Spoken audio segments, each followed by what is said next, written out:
I mean, to be honest, I just got into jiu-jitsu because I wanted to start fighting MMA. Huh.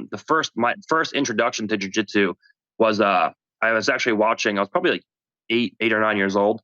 Um, and I was watching a Hoist Gracie tribute on Fox. And, it was just like a rerun of all the initial UFCs.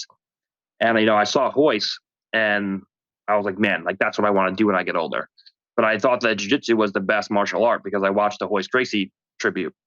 And so I started training jiu-jitsu, and I never really had aspirations to make a living doing jiu-jitsu because at the time in 2000, 10, 11, 12, when I started training, there was no way you could make money in jiu-jitsu. I mean, there was no tournaments that paid. You either had to open up a school and work at the school all day, or you had to start fighting MMA. Like people weren't even doing seminars really back then.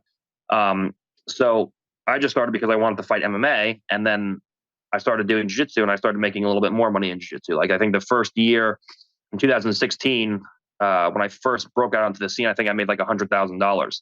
And I was like, okay, like this is the first year that I'm doing this and I'm making more money than my parents. Wow. Maybe I can kind of run, I can kind of run with this and get it to a point where I'm actually like living like a real athlete. Like I'm become rich doing jiu-jitsu. And 5, 6 years later, here we are.